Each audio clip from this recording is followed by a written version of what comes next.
എന്താ വേണ്ടത്?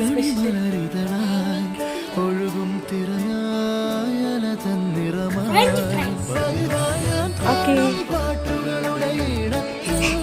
ഇന്ന് ആദ്യം ജോർജ് ഫ്രഞ്ച് ഫ്രൈസ് ആണ് കേട്ടോ. അത് പിന്നെ ഉണ്ടാക്കാനും സിമ്പിളാണ്, നമ്മുടെ കയ്യിൽ വീട്ടിലുള്ള സാധനങ്ങളുമാണ്. അതൊന്നും ഇന്ന് പർച്ചേസിങ്ങിനൊന്നും പോയില്ല. നമ്മുടെ വീട്ടിലുള്ള പൊട്ടറ്റോസ് വെച്ച് തന്നെ ഫ്രഞ്ച് ഫ്രൈസ് ഉണ്ടാക്കാം. ഫ്രഞ്ച് ഫ്രൈസ് ഉണ്ടാക്കാൻ നമ്മൾ സിമ്പിളാണല്ലോ. എന്നാലും അറിയാത്തവരുണ്ടെങ്കിൽ ഞാൻ പറഞ്ഞുതരാം. നമ്മൾ കട്ട് ചെയ്ത് ഈ ഫ്രഞ്ച് ഫ്രൈസിൻ്റെ ഷേപ്പിൽ കട്ട് ചെയ്തിട്ട് നല്ല തണുത്ത വെള്ളം അല്ലെങ്കിൽ ഐസ് ക്യൂബ് ഇട്ട് എന്നാൽ തണുപ്പാക്കുക. അങ്ങനെ തണുത്ത വെള്ളത്തിൽ ആ പൊട്ടറ്റോസ് ഇടുക. ഒരു 5 മിനിറ്റ് ഇട്ട് വയ്ക്കണം.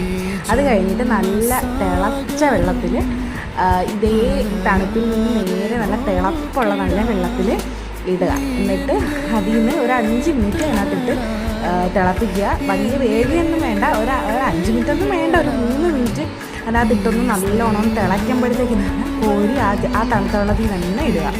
തണുത്ത വെള്ളത്തിൽ തന്നെ ഇട്ടിട്ട് പിന്നെ എന്നിട്ട് അത് കുറച്ച് നേരം തണുത്ത ആ ചൂടൊന്ന് മാറുമ്പോഴത്തേക്ക് അത് ഡ്രെയിൻ ചെയ്തിട്ട് ഒരു ടവലിനകത്ത് നിരത്തിയിടുക.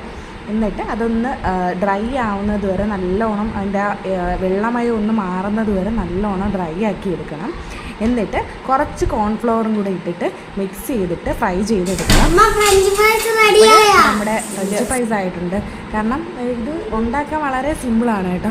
ഉണ്ടാക്കാൻ വളരെ സിമ്പിളാണ്. പക്ഷേ എന്താണ് ഈ ടിപ്സ് എല്ലാം ഫോളോ ചെയ്യണമെങ്കിൽ നല്ല ക്രിസ്പി ആയിട്ട് വരും കേട്ടോ. എനിക്കും ഒരുപാട് തവണ ഉണ്ടാക്കിയിട്ട് ഇത് കറക്റ്റായിട്ട് വന്നിട്ടില്ല.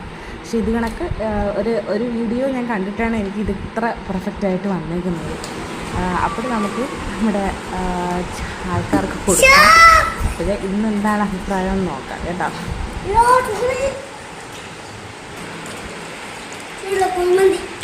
എങ്ങനെയുണ്ട്? അതെങ്ങനെ?